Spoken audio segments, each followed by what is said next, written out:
Update 1. My husband said, if you go on that beach trip with him, we're done. I packed my bag anyway. 3 days later, I posted a bikini pic with my best friend, Austin, his hand on my waist, a caption about the people who truly matter. When I got home, half his closet was empty. And so was my marriage. Something shifted between us later, after too many margaritas at the beachside bar. Austin and I ended up alone on the deck. He mentioned that he'd always wondered what would have happened if we'd given our relationship a real shot back in college. I should have changed the subject, but instead, I admitted I'd wondered too. One thing led to another, and we ended up back in his room. We didn't have sex, I had that line drawn firmly in my mind. However, what we did was definitely crossing boundaries.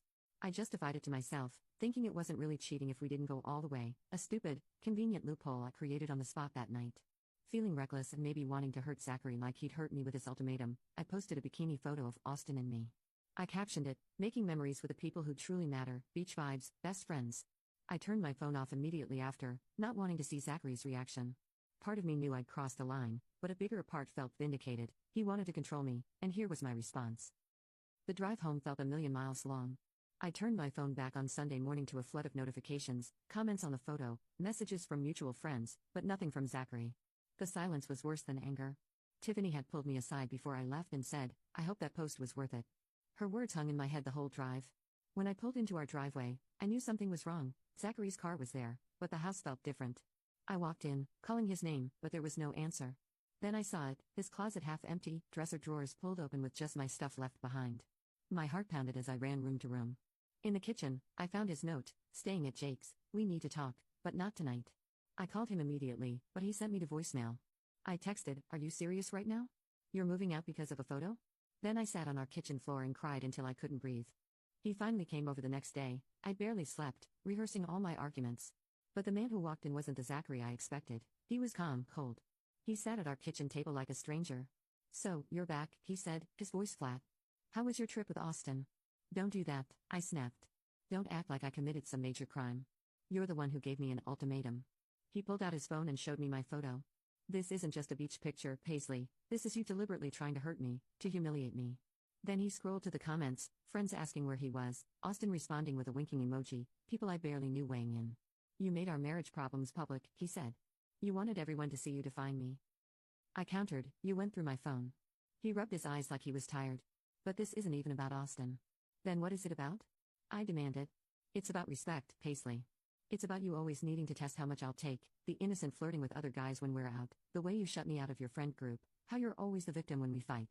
He looked at me with such disappointment. I saw the beach photo, and I knew what happened with Austin. My blood ran cold. Nothing happened, I lied automatically. Don't, he held up a hand. Katie saw you coming out of his room at 2 a.m. She texted me because she was worried. I felt cornered. We didn't have sex, I insisted. That's not cheating. Zachary just stared at me, his face a mask of disbelief. Do you actually believe that anything short of intercourse is acceptable with another man? He asked. It's not like I planned it, I said defensively. And maybe if you hadn't been so controlling, I wouldn't have. He stopped me, his voice quiet but firm, no more making this my fault. I'm staying at Jake's for now, I need space to think. You're overreacting, I said, panic rising. This wasn't how this was supposed to go. I came back, didn't I? I'm here physically. Maybe he stood up to leave. But you haven't been present in this marriage for a long time, Paisley, and neither have I. That's on both of us. When he walked out, I had this terrible feeling that I'd miscalculated everything, that what I thought was a game of chicken, who would back down first, was actually the end of something I wasn't ready to lose. After Zachary left, the fallout hit like a tsunami. I made the mistake of checking Facebook, where that stupid bikini picture had become a whole thing. Mutual friends were commenting with little supportive messages to Zachary, even my cousin Amber, who I thought was firmly on Team Paisley, wrote, sending you strength, V, with a heart emoji. Like I was the villain in this story. I called my mom in tears, giving her my version, Zachary's controlling behavior, the ultimatum, how I just wanted a weekend with friends. She was sympathetic at first, promising to talk to him. He's always been so reasonable, she said. I'm sure this is just a misunderstanding. But 3 days later, after she'd spoken to Zachary, her tone completely changed. You did what with Austin? She demanded. Paisley, I raised you better than that. She went on about marriage vows and respect. When I tried to explain my technical loophole about not actually having sex, she practically hung up on me. Even my own mother was judging me. Then came the awkward run-in with Austin's girlfriend, Megan. I hadn't seen her since the trip, she couldn't come because of work. I was at the grocery store when she approached my cart with ice in her eyes. Hey, Paisley, she said with a smile that didn't reach her eyes. How was the beach? Austin told me you all had quite the weekend. My stomach dropped.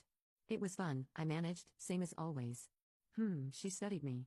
You know, Austin told me everything about your little after-hours activities. She leaned in closer and said, just so you know, he laughed about it later, said, you seem to think it meant something, it was just Paisley being Paisley. I felt like I'd been slapped. He's my friend, I said weakly. No, honey, he's my boyfriend, who you've been inappropriate with, and you're a married woman who should know better. She pushed her cart past me. Or I guess we're a married woman, I hear Zachary's filing papers. Filing papers? My heart raced, she had to be lying to hurt me. But when I got home, I checked Zachary's browser history on our shared laptop, and there it was, a consultation with a divorce attorney scheduled for the next day. The worst came when my friend Tiffany finally told me what everyone was saying behind my back. We met for coffee, and I could tell she was uncomfortable. Just spit it out, I said. She sighed. Look, what you did on the trip, it wasn't cool, and not just the Austin thing. The photo was.